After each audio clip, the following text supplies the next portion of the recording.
we have our wonderful speaker today, Harold, on behalf of Mr. Galimberti, who is the owner of AG Languages, and Super Harold and myself. We are going to present this wonderful presentation has been organized by aglanguages.com. Okay, so what are the services that we offer? General English, English for business, English boosters, preparation for TOEFL, IELTS, FCE, and CAE, pronunciation workshops, writing workshops, speaking workshops, English for kids from 6 to 12, interpretation services, Spanish as a foreign language. So all these services at any time, you just contact us and we will be there. We are going to present Harold Carter, who's going to talk about how to build rapport in the e-classroom. Who is Harold? Let's see. Harold, he's an AG English teacher. He has been a teacher for over 12 years. And he holds a bachelor's degree in education with a minor in online education from the United States Institute of Language and Clerical Studies.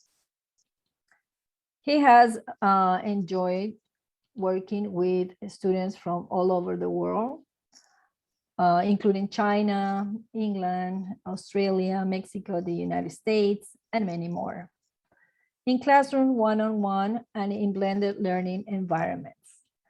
What does he like to do? He loves to play the guitar, he builds computers, and he explores culinary arts. Let's see. And he also has been a public speaker for over 15 years. He gives public discourses and chairs questions and answers, discussions on a regular basis as part of a worldwide educational program. He spent his free time playing the guitar, building computers, and exploring culinary creativity, as you saw the pictures. And his belief is that the communication and connection are two tools that are absolutely imperative to living a fulfilling and successful life. His goal is to relay his conviction to others, both in the classroom and in his presentations. So let's go, Harold. I'm gonna stop sharing my screen and I'm gonna let you introduce yourself. Excellent. Can everybody hear me? Yes? Awesome. Awesome. I'd like to take this opportunity to thank AG Languages for having me, as well as thanking everyone for being here. So, thanks everyone. I'm happy to be here. Like Silvana mentioned, my name is Harold, and I'm here to help out with the How to Build Rapport presentation this evening. Now, we're going to talk about a lot together, but we're also going to have a lot of fun. This presentation is one that is supposed to be interactive. So there's going to be moments where I ask you to go to your chat box. Okay, you can find that in Zoom at any point down at the bottom on the toolbar.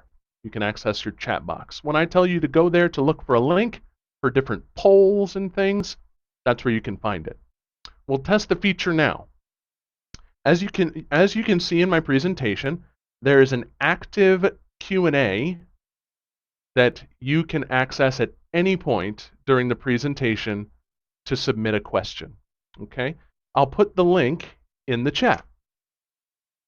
If you wish to submit a question at any point, like I said, please go to that link and type in your question. You can submit it anonymously if you'd wish, if you'd like to do that. And that's okay. We welcome your questions, as a matter of fact. We'll get around to the questions in our Q&A section reserved for the end of the presentation. So we look forward to that. I look forward very much to your questions. So let's get started with our presentation. As was mentioned, I have over 12 years of teaching experience, a bachelor's degree in education, and a minor in online education, and my passion is people. So that's a bit of a qualifier for myself before we get started. But in the way of introductions, now that you know so much about me, I want to learn a little bit about you. Okay?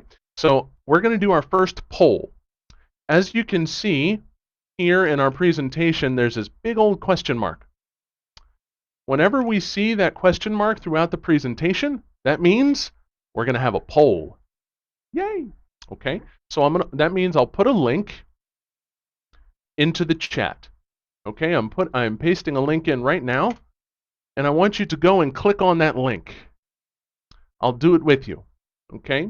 And that will take you directly to your poll question, which in this case is asking, where are you from? Where are you from? Okay? You can submit your answer, like you guys probably already heard in the interview. I am from North America. Puro gringo soy. Yeah. Okay. So go ahead and submit your vote. I'll submit mine. Okay? And then we can take a look at our answers. Let's see what we got. Ah, look at that. Okay. Okay. We're spread out a little bit. We're spread out a little bit. That's nice. That's nice. So, we're excited to get to know a little bit about each other, right? It's the beginnings of establishing rapport. It's always a great way to open things up, is learning a little bit about each other. But that's what we're here to talk about, is rapport this evening. So, let's talk about first why rapport is important. Why should you listen to me yap for the next 45 minutes or so? Why? Well, do you want your students to be relaxed, whether they be adults or children? Do you want to feel relaxed while you're in the classroom? Do you want to have your student feel as if they can express themselves freely, speak freely? Of course. Why? Well, because if they can speak freely, this will help them to improve their English, right? And this is what we all want to see for our students. Do you want a friendly class environment that more easily promotes learning? Do you want high student retention and high student satisfaction? Of course, we all want these things, right? That's what we're here for. Well, rapport can be likened to the key to unlocking the door that leads to these goals. Rapport is what's going to help us to accomplish all of these things, in part, right? So now that we know why rapport is important, let's talk about what it is. What is rapport and what isn't rapport? We'll talk about that in the next section. Now you'll notice here a radio. We'll talk about the connection to the radio in just a moment. Okay, but first let's look at the 4 pillars of rapport. Okay, the first pillar is to recognize your students. Now, obviously, physically, that's usually the connotation, right? We usually hear them when you say recognize, you mean recognize physically. Not here. Obviously, we want to physically recognize our students. That's important. But what we're talking about here is identifying what makes your student unique. So recognizing what makes your student unique. That's the first pillar of rapport. The second one, this one's pretty obvious. Listening to your students. We'll talk about how we can do that during our presentation. The next one is respecting your students. Again, the tips that we'll go into, we'll talk about that and how we can dignify and show respect toward our students.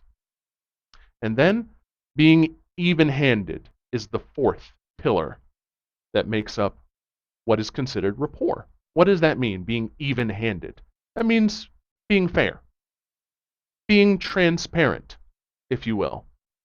It helps our students and it helps us. So now we're going to talk about why the radio? Well, rapport can be likened to, if maybe you're old enough to have had one of those old radios like we see in the picture over here. Right? We see this radio in this picture over here. If you had the pleasure of being able to use one of those, you know if you were looking for music, all you had to do was turn the dial, right?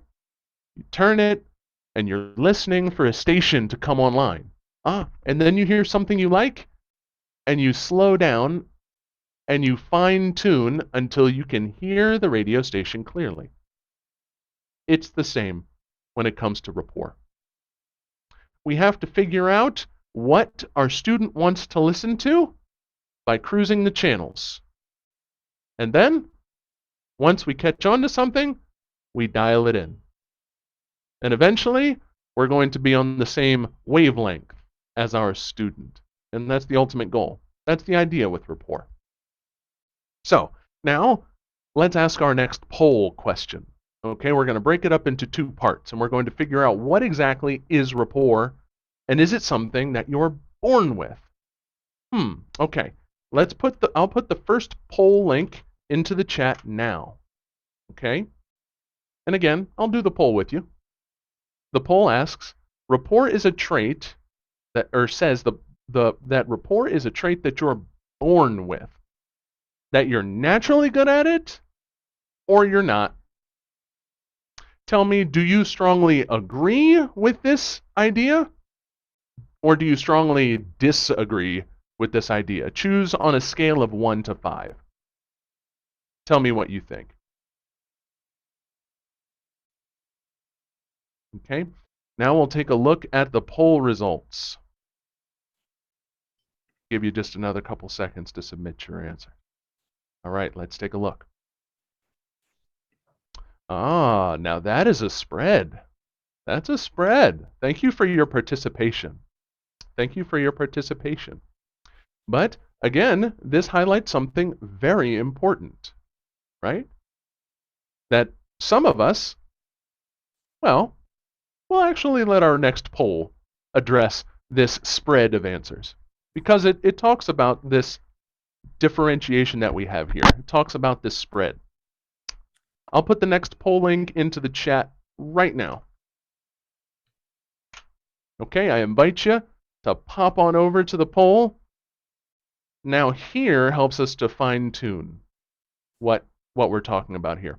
Empathy, respect, vulnerability, and authenticity are not always intuitive. That means they're not always easy for everyone.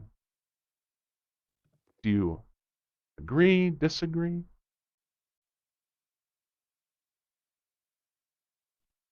Okay, let's take a look at the polls. Let's see what we got. I'll give you another couple seconds.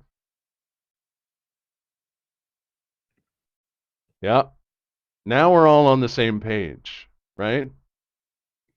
The interesting part about rapport, or the ingredients that can make it easier or harder for someone to establish rapport, is that some of us are fast friends, easy talkers, right?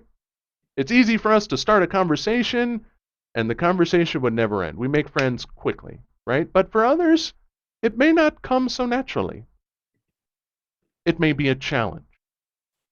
And really, all of us could definitely agree that in the e-classroom, we confront some very specific challenges.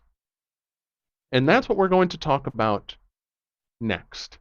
We've talked about rapport, how it's not always easy to establish, but now we'll talk about why that is. Why is it that it's not always easy to establish rapport? The challenges. Now, whenever we see this little symbol down here, it means that I'm going to ask you, the audience, a question. Okay?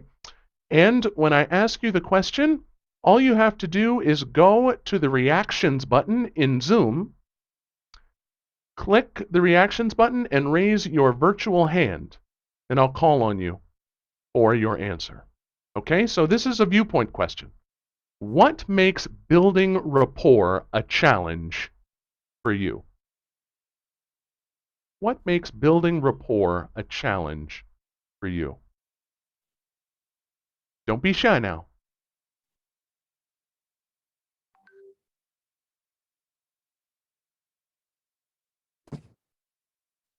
What makes what makes building rapport a challenge?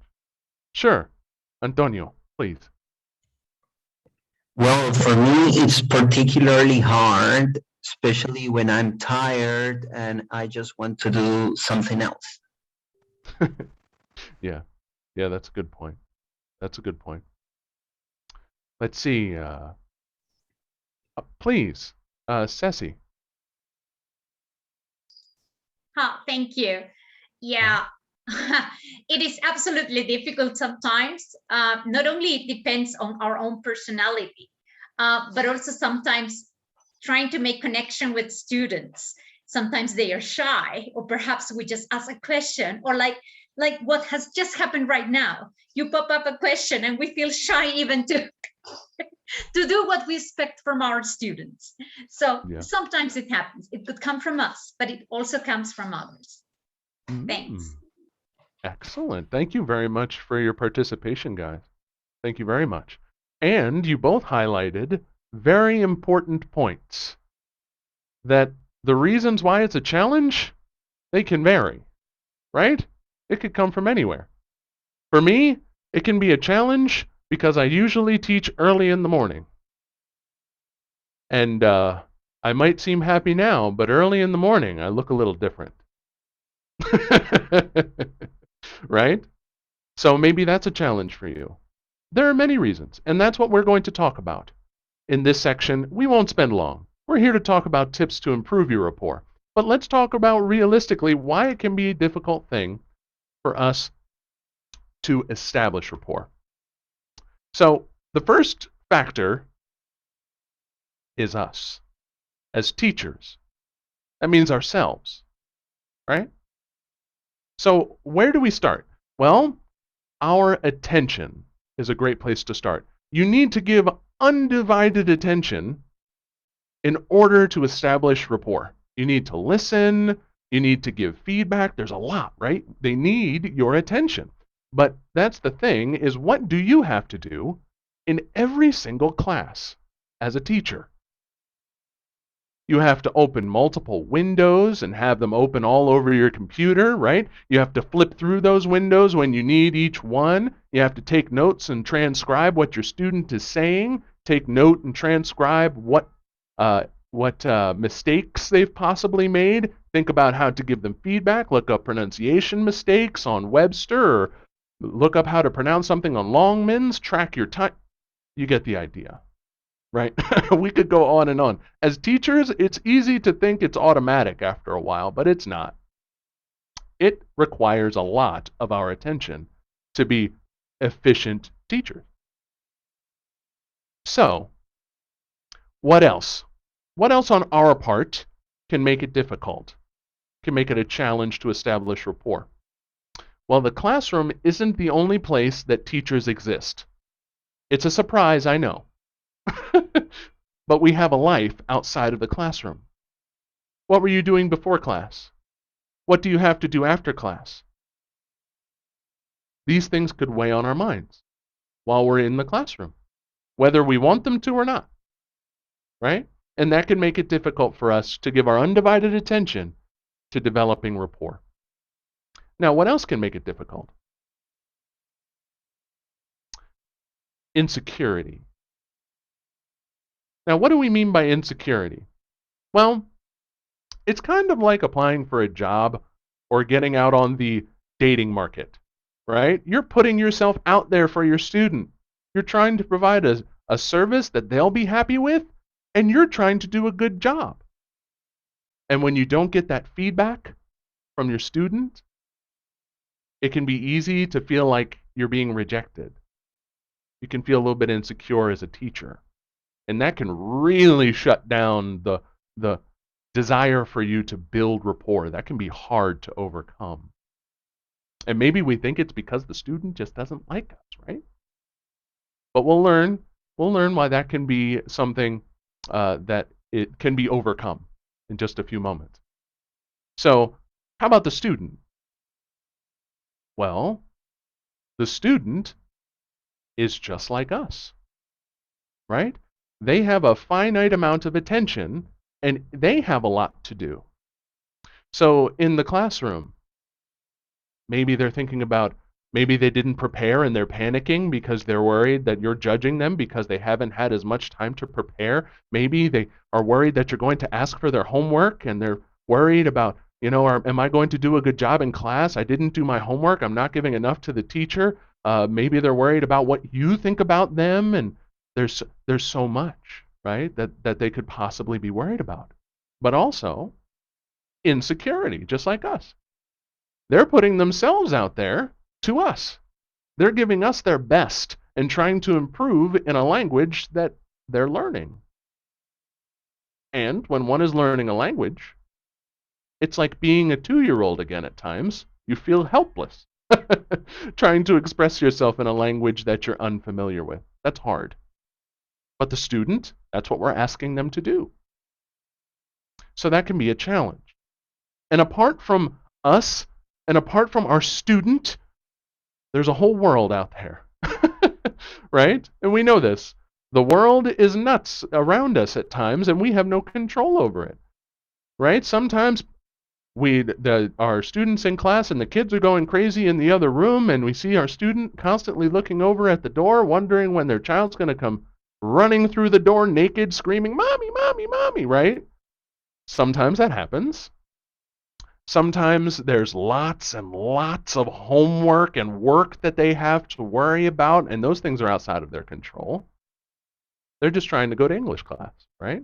Maybe it's family issues. Maybe it's work issues. Maybe they've just had a really tough day. So what is the point in saying all of these things as challenges? Well, it's not to make you give up on being a teacher. It's to highlight that it's easy to play the blame game when we're looking for a reason why it's difficult for us to establish rapport. Is it us? Is it them? Is it something else? This can be described as a phenomena called the fundamental attribution error. That means when we place the blame in the wrong place. Now we're going to watch a very brief 1-minute video about what the fundamental attribution error is. Okay? I'll start up the video for you, and then we'll address it afterward. Today we are going to talk about the fundamental attribution error. What exactly is the fundamental attribution error, and why is it so important? Let's look at an example. Say your friend Bob takes you to a party, and at that party he introduces you to his other friend Eric. Eric is particularly curt and seems uninterested in meeting you. He comes off as unfriendly. Chances are your first reaction is to assume Eric is just an unfriendly person. A real jerk, if you will, right? Well, what if Eric is just having a really tough day? Maybe he broke up with his girlfriend, or maybe someone close to him has passed away. Then you may think Eric's behavior is excusable because, well, he's just having a bad day. I guess Eric isn't that bad a guy, huh? Well, this mix-up in judgment is a perfect example of the fundamental attribution error. In other words, people tend to place more emphasis on internal explanations rather than considering the circumstances. So next time you meet someone at a party, don't be so quick to judge them. So, hopefully you learned something from that little 1-minute video. We learned about the fundamental attribution error. So whose fault is it? Most of the time, no one's to blame. It's just life, right? So that's one of the easiest ways to come to terms with the challenges, is to just remember that most of the time, it's no one's fault.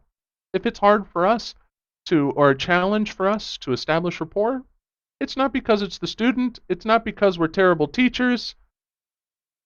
It's just because there doesn't need to be blame or a reason, right? And this falls in line with what a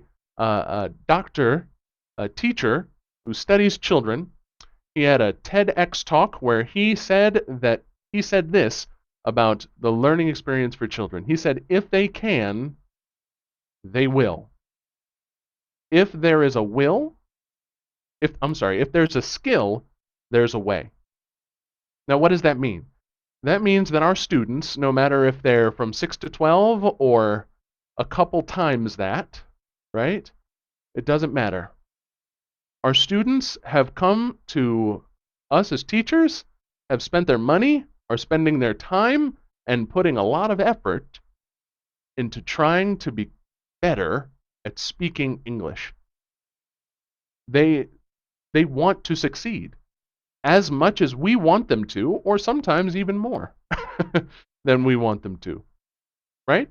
So all we have to do as teachers is make it as easy as we can for them to learn. That's our job as teachers. Facilitate learning.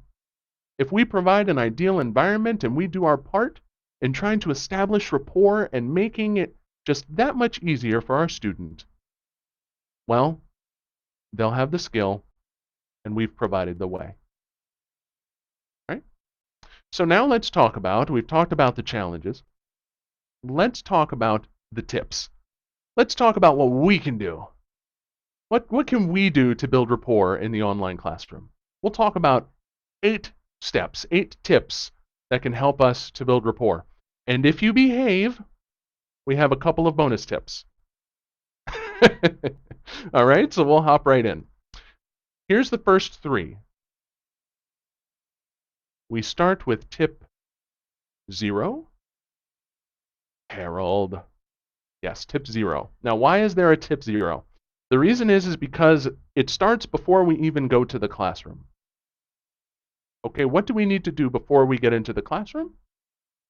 We need to be familiar with our equipment. What do I mean by that? Well, we can start with our appearance, right? When we go into the classroom, if we're in a hoodie and the hood's up, well, we're supposed to be the teacher, right? That's a first impression. Of course, none of us would ever do that, but that's just an example.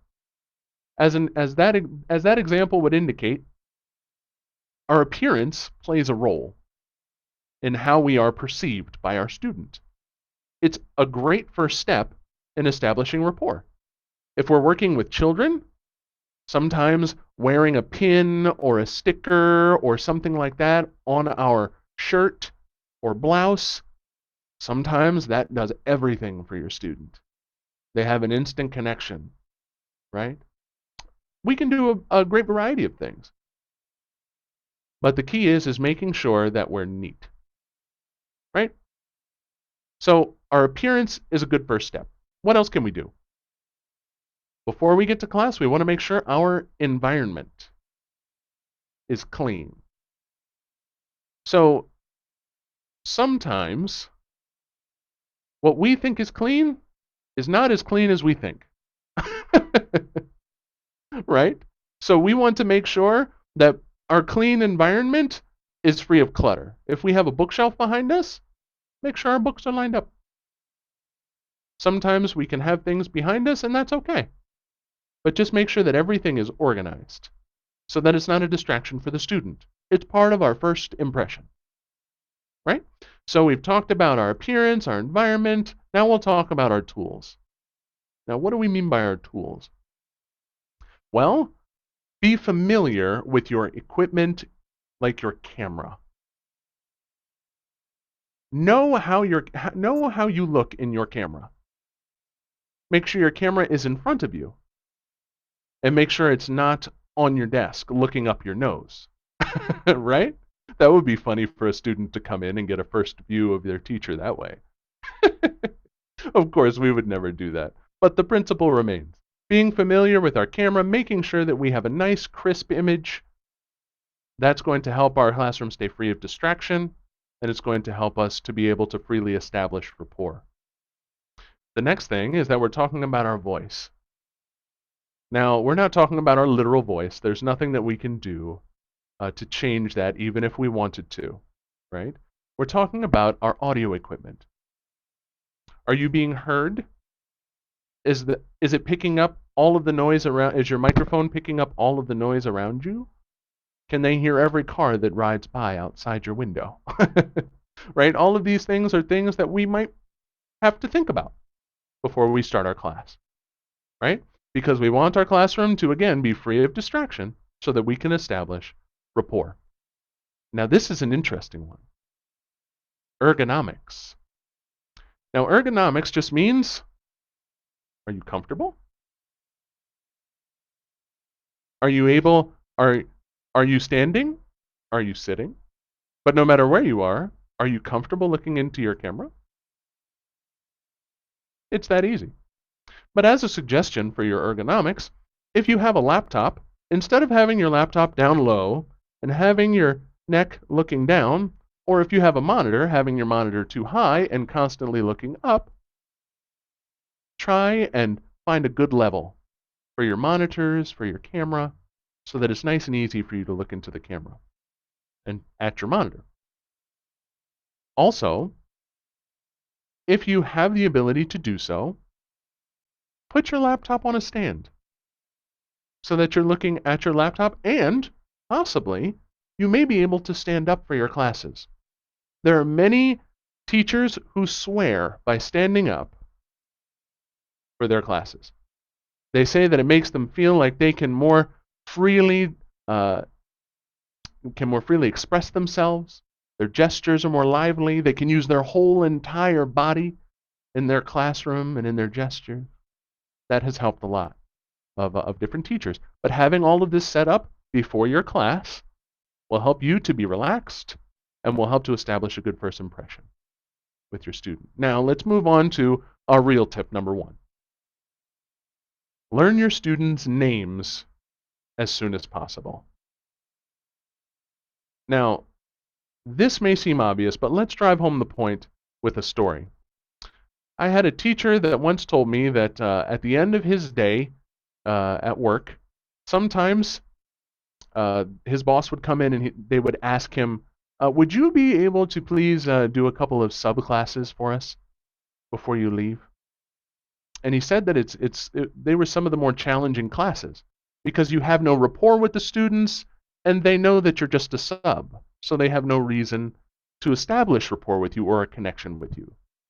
So what was his solution to this challenge? He learned their names. He would start at one corner of the classroom and he would go one row at a time. And he would say, by the end of class, my goal is to know every one of your names. So, and then he would go up one row and he would say, okay, we're going to start class now. And he would go a couple of minutes and then he would stop and then he would learn the next row and repeat the first row. And then he would do the same thing until finally all 20-some of the students, he got their names. And guess what would happen? By the end of class, they were wrapped around his finger. En su bolsillo, por así decirlo, right? So that's a great way to establish rapport, is remembering the names of our students. But don't forget, their cats, their dogs, their daughters, their sons, their husbands, they all have names too. And we talk to them about a great variety of subjects, right? Sometimes they mention these things. So, remember them. Maybe you need notes in order to do that. Take some notes. Remembering names is a great way to get to the heart of your student, to establish rapport. Let's move on to tip number 2. Tip number 2 is to plan activities around what interests your student. Now, how do we go about doing that? Well, the logical first step is to learn, what does your student like? Right? So how do we do that? Here's some questions that you can ask. You can ask about interests, hobbies. Ask about the work of the student. What school do they go to? What grade are they in some cases? If they're going to university, what are they going to university for? What's their favorite color? Any information can help you to tailor your lessons to your student. It sounds like a lot of work, but something as simple as using your student's favorite color to annotate in the classroom for adults and for children. It doesn't matter. Something that simple can really build that bridge of rapport between you and your student. And we're going to talk about some examples where we can apply this in just a little bit. But let's move on to our next few tips here. It's just the tip of the iceberg, right? Tip number 3. We want to set classroom rules by being clear and consistent about expectations. So, set classroom rules. What do we mean by that? Because usually when you say set rules, usually you think in your head, rules sound like the opposite of fun, right? It sounds like it would do the opposite of establish rapport. But what setting expectations does is it gives the opportunity to your student to meet your expectations and to exceed your expectations. And that is huge. That will establish such a wonderful groundwork for rapport in the classroom. But the real question is how do we go about doing this? First, for adults. Well, maybe we have more basic learners in the classroom with adults. And when we first get them into the classroom, we ask basic questions, right? We ask the student, Johnny, what is your favorite food? Pollo a la brasa. No. Yeah. Okay. I like pollo a la brasa. Yes. Okay. Okay. But Johnny, remember, full sentences, please. I like pollo a la brasa. Okay. It sounds like that's for a child, but it's not. It's for an adult. We've set an expectation. We've been clear about that expectation that we want them to use full sentences. And guess what? Next time when Johnny uses that full sentence, we can say, Johnny, that was awesome. Great job. That's awesome. Great full sentence. I love that. That's for our more basic adult learners, right? We don't need a literal list of rules, A, B, C, D, right? No, that would be counterproductive. For adults, we can just set little expectations that we have in our classroom. What if our adults are a little bit more advanced? Well, maybe we're having a conversation. I like food, so let's keep talking about food. Let's talk to Sally this time. Sally, tell me, Sally, can you tell me your favorite food? Yes, teacher.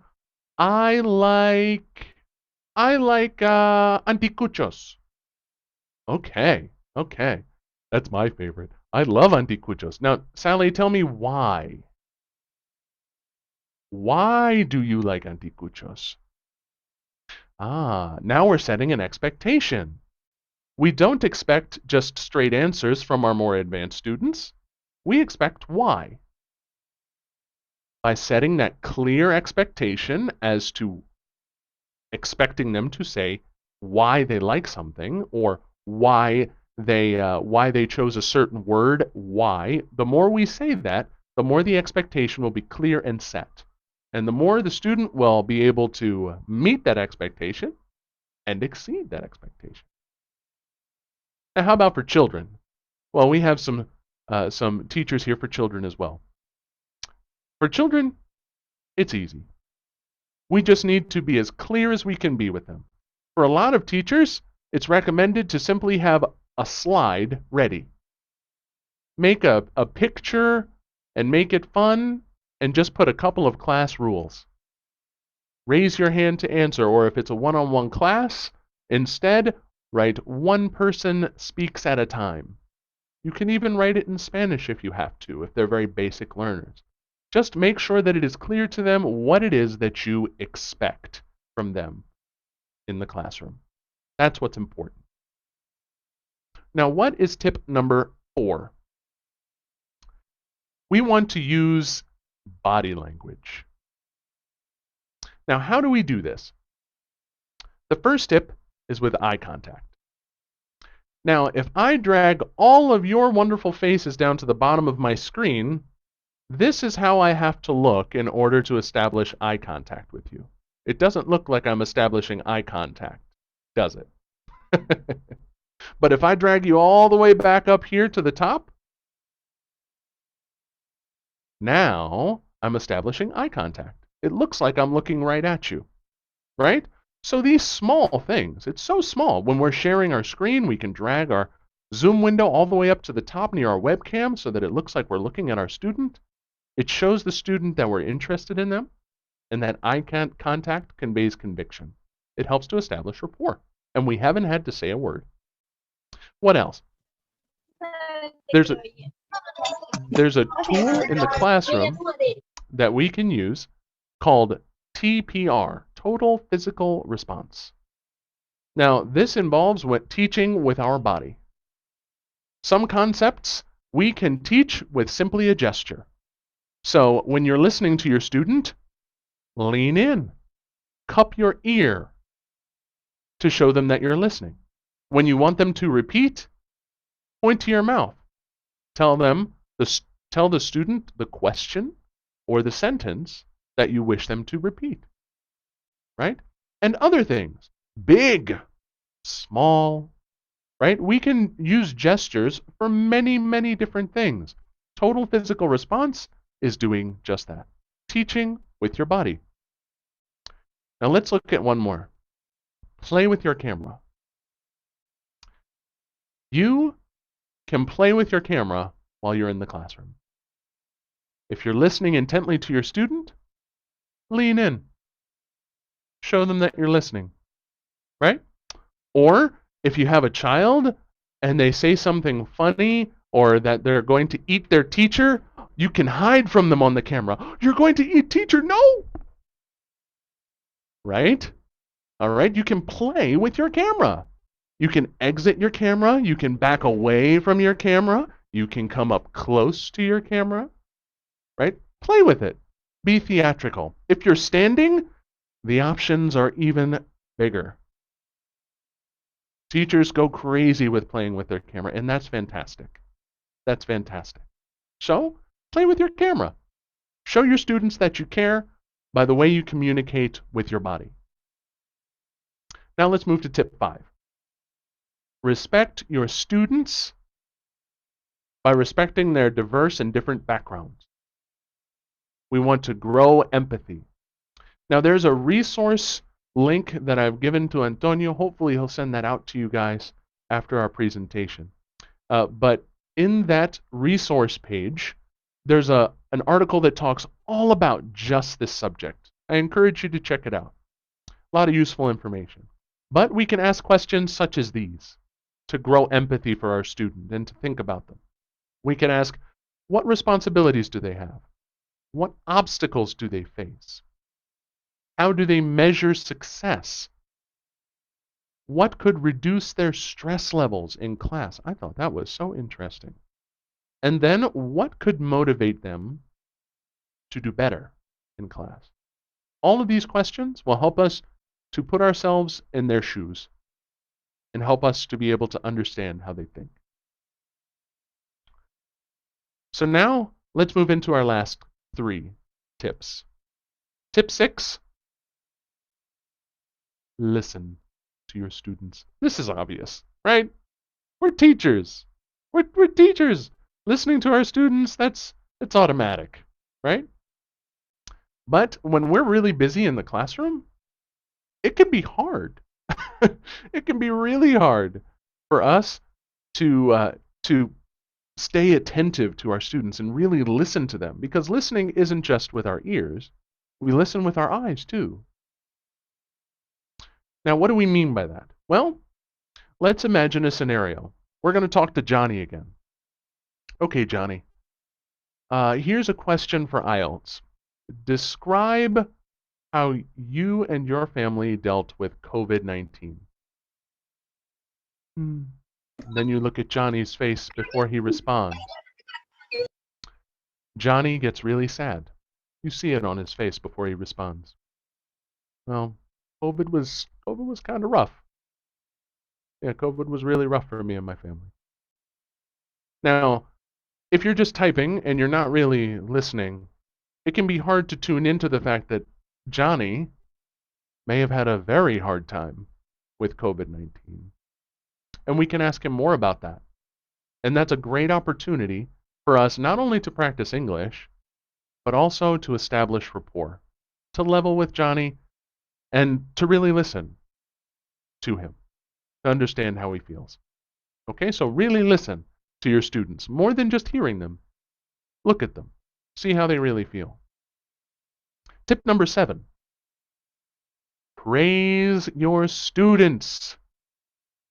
Give them clear, positive feedback. Okay, this is a big one. Let's break it down. Is there a difference between praise and feedback? Yes. Yes, there is. Okay, so praise. Great job, Johnny. That's praise. That's great praise. And praise has its place in the online classroom. It's very much necessary. Now, how about feedback? That's different. Great job, Johnny. I loved your sentence.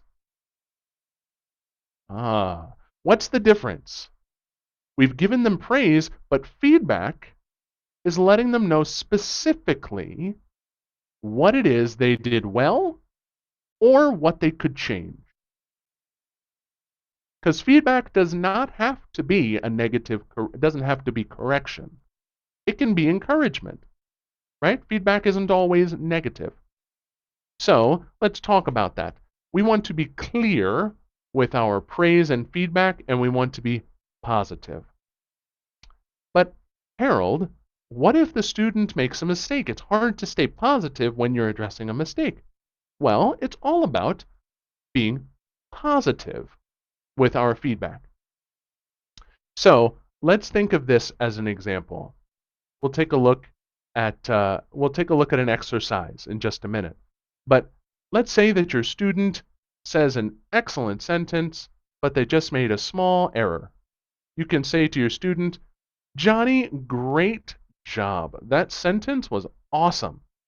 Something that you may want to say a little bit differently is this phrase here. And then ask them to repeat the phrase. Did that sound negative? I'm biased. I said it. So so what do you think? Did that sound negative? No. No. It was praise. It was positive. It was put in a positive light. So how about this one? Let's imagine that a student is reading this sentence, but the student reads it like this. The student was stressed. The student was stressed. What do you think? What do you think? What is a way that we could give positive feedback in this situation? You can feel free to raise your little virtual hand if you'd like to try your hand at it. How can we give clear and positive feedback? The student was stressed.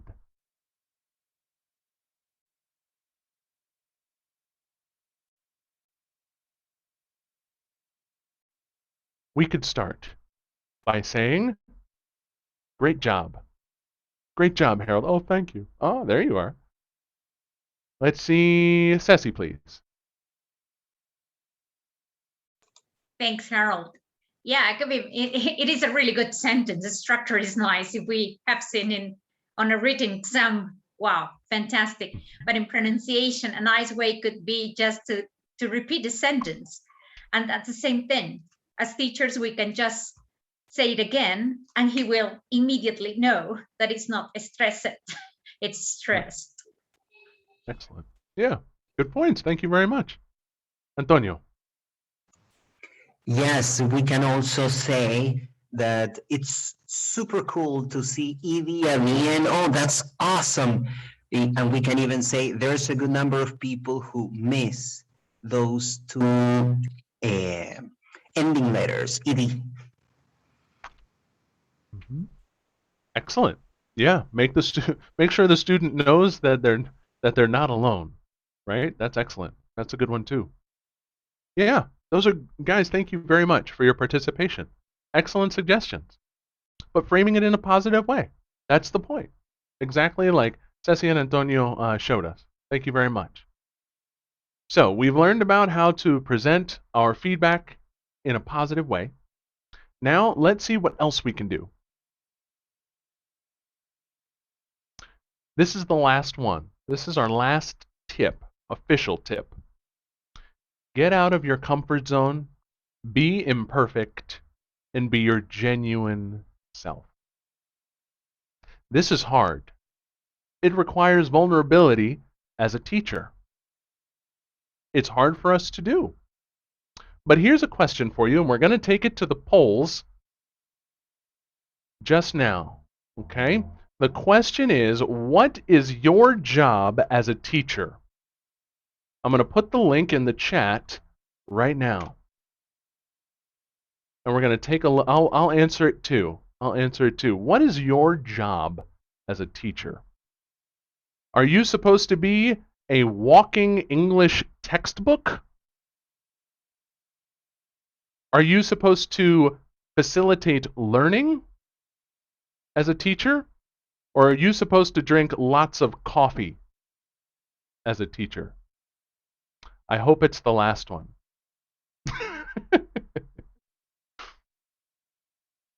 I'm going to go with the last one.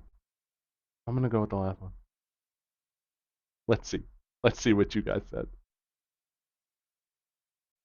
Oh, and who said to drink lots of coffee? It wasn't me. No. Excellent job, guys. You got it. You understand? That's the point. Our job as teachers, we don't have to be perfect. That's not our job. We don't have to know every single conjugation, every single grammar rule. We don't need to know every single word in the English language. That's not our job. Our job as a teacher is simply to facilitate learning. So what if you don't know the answer? That's okay. Show your student that it's okay. It's okay not to know the answer. I don't know the answer to that, Johnny. But I'll tell you what, I will do my research on it, and then we can talk about it at the beginning of next class. That's okay. Be your genuine self. Be imperfect. Because even though we're teachers, we're human. That's a great way to establish rapport in the classroom. So, now let's talk about, since you've all been so good, let's talk about our bonus tips. Okay? So first, give your student choices. For instance, if you have presentation slides and you have the option in a reading to either have the student read it or you have the option to have it read, whether you read it or you have a YouTube video that reads it or you have an audio recording that reads it, right? Present the student with those options. Instead of saying, Johnny, you're going to read today. You can say, Johnny, what would you like to do today? Would you like to read? Or would you like to have this read by an audio recording and follow along, take notes? When we present our students with options, it boosts rapport. It helps our students to feel empowered, and it builds that intrinsic motivation for them to take control of their own learning. Right? So that's bonus tip number 1. The next one is kind of funny, right? Emojis? What? Yes, they're powerful. They're very powerful tools for us as online teachers. Well, let's practice. Let's practice and let's see why they're so powerful. Okay? What we're going to do first, here is how you can access the Emoji Menu on your computer. If you have a Windows computer, it's the Windows button that's between your Control and Alt keys and the period button will bring up your Emoji Menu. Now what I want you to do is go into Gallery View in Zoom. Okay? And then I want you to right-click your name, go all the way down to Rename, click on that, and then at the end of your name, I want you to put an emoji by pressing window period, it'll bring up the emoji menu. Pick anything. Pick anything. Okay? Put it in and then hit OK. Ta-da! Excellent. Excellent. I love all the faces. Michael, I love that one. That's great. That's great. I'll take that one, Ceci. I'll take that one too. Awesome job, guys. Nice. Nice job. So we can use, I invite you to go on back to speaker view now. We can use these tools, our emojis in the online classroom to express concepts, to express how we feel, to give personality to our presentations. And that's going to help establish rapport. So we've talked about all of these different steps, all of these different tips, right? But how do we apply it? Let's do some very quick exercises together. Okay? First we're going to look at the 8 steps. They're on the left, and then after you've looked over our 8 steps that we've just learned on the left, I want you to go over to the gray box, and we're going to read about Maria. Okay? And then I'll ask you, the audience, how will you establish rapport with Maria? Okay? Maria is in her late 20s, and she has private classes twice a week at 9 p.m. She's lively, motivated, and is learning English for several purposes. She wants to seize her trips and be more confident in using the language at work. However, due to work, she often misses classes, and sometimes she'd like to make up for them. So now I turn it over to you. Please go over to the reaction button and raise your virtual hand and tell me how you would establish rapport with Maria.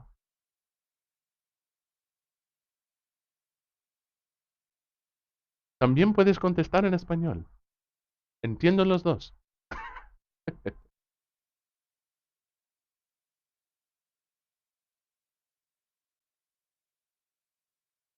Sure, Antonio. Well, if that is something that I can do, I can be flexible in terms of scheduling, and that she will appreciate that highly.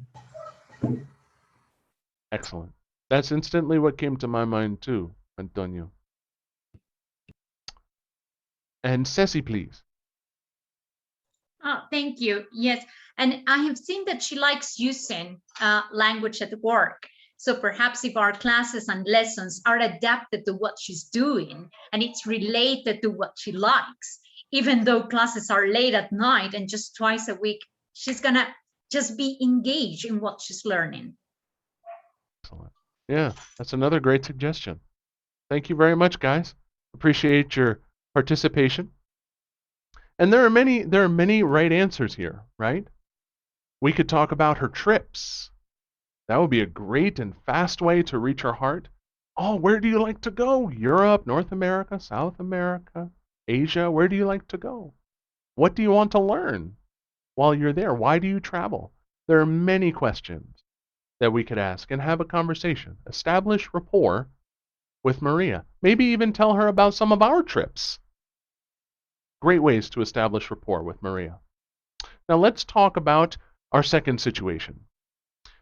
This time we're going to address our younger crowd. So again, we have our tips on the left, and we have our students on the right in the gray box. We'll talk about Marcelo. Marcelo is a 10-year-old child. He's just started his English journey, and today he's very quiet and appears to be sad.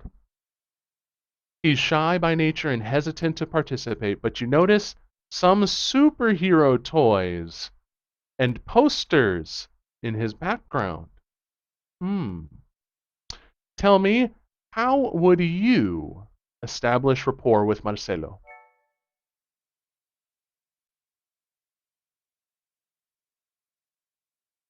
Aaron, please. I adore Superman, so I think that this would be pretty easy for me. But I would ask him things about like what superpower would you like to have? Why? talk about what his favorite superhero is and try to build rapport in that way. Excellent. Yeah, great points. Antonio. Yes, something. This happened to me last week, actually. There's this 18-year-old guy who has lost his father, and he didn't want to turn on his camera, and now he's doing it. And in one of the last classes, I was able to see his whole collection of action figures, and that includes Transformers. Yes, and I was like, oh, but can you turn that car into a robot? And he said, yes. And I was like, can you show me how you do it? And it was a nice experience. Yeah. Isn't it amazing? Isn't it amazing? Yeah, Michael, please. Yes, thanks. Yes, the same thing happened to me. What I did as well was to get to know more about the superheroes that this student enjoys and to use maybe those images or pictures in my own classes, right? Maybe to put some pictures in my own lessons, right? So that he can find my classes engaging in that way, right? Yeah. Excellent. Yeah. Yeah, great suggestions. Terrific suggestions. Guys, excellent. Thank you so much for your participation. I think Marcelo would get along with you guys. Excellent suggestion. So, we've learned a lot, and it's clear that you guys are really good at establishing rapport. We can see from our exercises. So let's review the concepts that we learned in our presentation today. First, what is rapport? Remember, there are 4 pillars that make up rapport. Okay, we remember it's recognizing what makes our students unique, listening to our students, respecting our students, and being fair, even-handed, transparent in the classroom. It makes it difficult to establish rapport when we have a lot going on in our life as teachers and in our personal life, and also for our students for the same reasons. And then there are always things outside of our control. But what can we do to get past these challenges? We can remember that sometimes it's no one's fault. Sometimes we just have a bad day and we have ups and downs. And that helps us to get past the majority of the challenges, right? The fundamental attribution error. If there's a skill, there's a way. But then we have our 8 tips. Remember to plan activities that will interest your students, learn their names, set classroom rules that are clear and consistent, show your body language as well, grow empathy for your students, really listen to your students, and be your genuine self.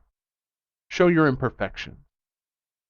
And in doing these things, we will definitely improve our rapport in the online classroom. I don't think anyone said it better than Maya Angelou, who said, "I've learned that people will forget what you said, people will forget what you did, but people will never forget how you made them feel." So hop in the classroom and make your students feel. They'll never forget you, and you'll have a lot more fun with your students as they learn English. Thanks, everyone, for having me, for listening to me talk for the past 45 minutes to an hour. Appreciate your time. But now we'll open up the floor to any questions that you might have. Again, if you're looking to ask a question, you can find the link in the chat, and we'll go through the questions if you have any. It looks like we might have one. Let me take a look here. I'll repost the link. Okay, if you'd like to ask any questions. Okay, this is a good one. This one is anonymous. The question is how do you start your rapport? So how do you establish rapport? How do you start? For me, it's just with the first hello. The minute that my student sees my face and how happy I am to see them and how excited I am to start class, with a simple hi and a wave, instantly have them smiling. You instantly have a connection, right? So that's exactly where I start in my classes. But there are other teachers who take the approach of, if their student is advanced, always asking about their day. What did they do that day? How was their day? You could really talk about anything, but the point is small talk and your expressions. Show your genuine interest and always be excited to see your student. It'll make them happy. We have another anonymous question. Do you think it's harder when you have large classes? Absolutely. That is a huge challenge to establishing rapport. Because in one-on-one, it's very easy when you're looking at a student and the student is looking at you to just talk to them, right? There's no one else in the whole world. That's an instant rapport that you have with your student. But when you have a classroom full of students, you have no guarantee that all of them are even listening. We hope that they do. We hope that they are as a teacher. But there are different ways that you can address this challenge. First, again, is your enthusiasm. Enthusiasm is contagious. So the more enthusiastic you are about what you're talking about, the more enthusiastic your students will be. Also, make sure you ask a lot of questions in those big classroom discussions as well. That's really important. There's always going to be one or two that are realistically going to be hard to pull out of their shell, but there are different ways that you can address that as well. You can use all manner of different kinds of ways to establish rapport with them. Usually if someone is shy, maybe you can reach out to them privately, either before class or maybe after class. Send them a message. Let them know, hey, I'd love to hear from you in next class. Let me know a question that you'd feel comfortable answering with our next lesson material. And that'll help them to feel comfortable.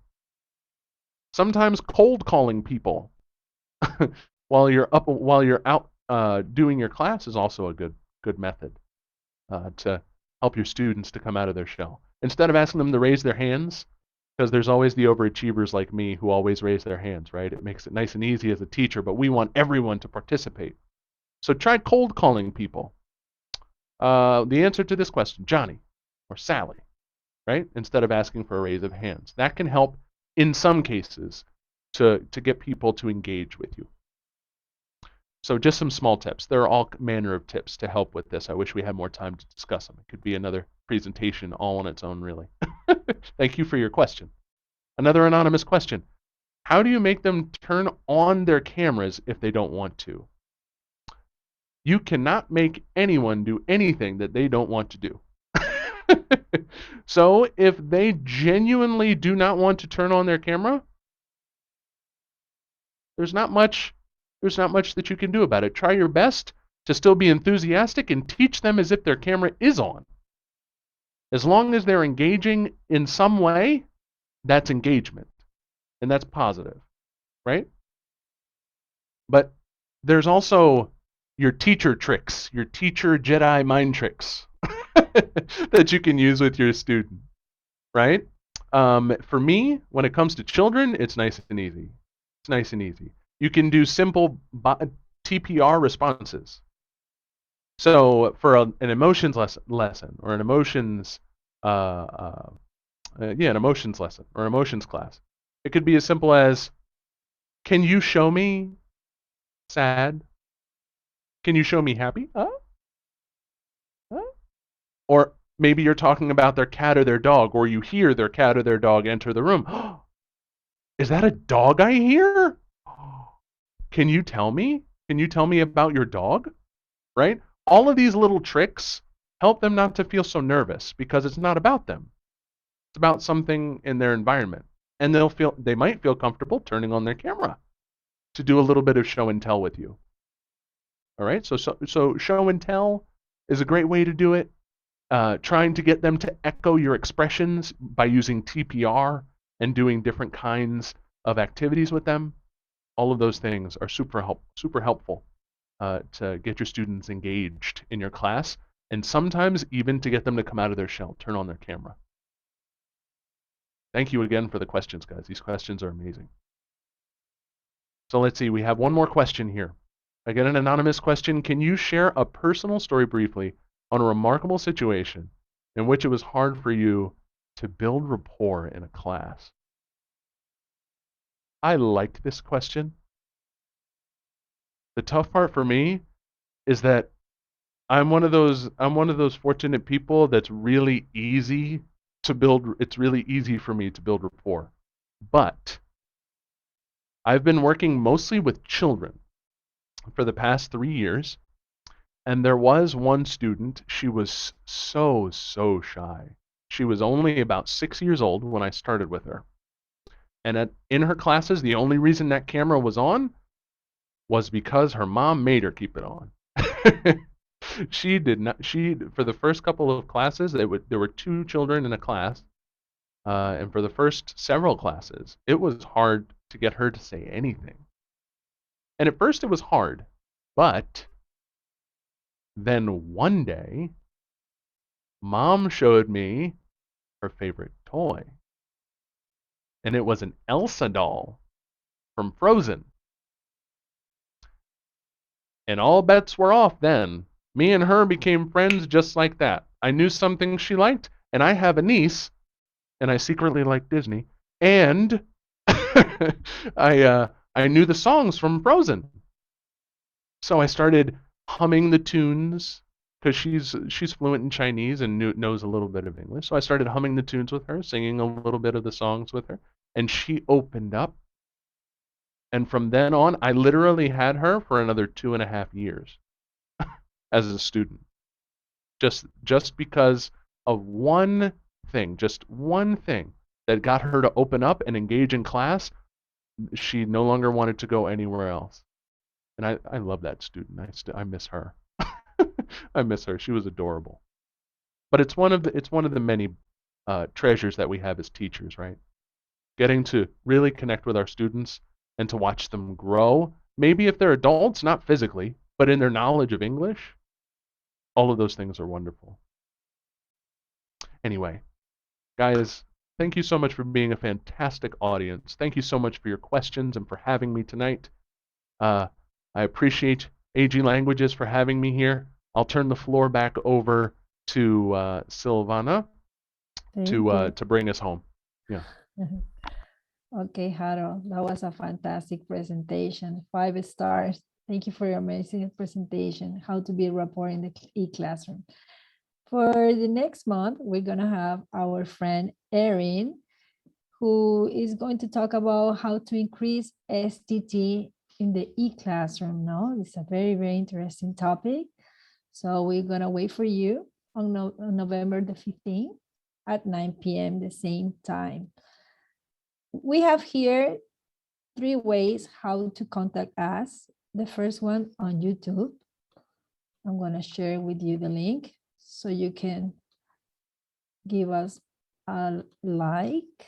Todos pegar here. This is the YouTube, Instagram, AG Languages.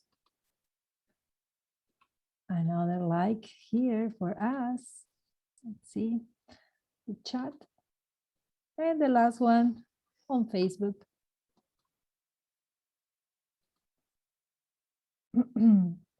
Let's see again. Facebook. Yeah. Copy and paste. All right, so you have the 3 options how to contact us. Thank you very much, Mr. Galimberti, Harold, and myself. We are going to have you soon here, and we thank you a lot to be here. Okay, so have a good night. Bye-bye.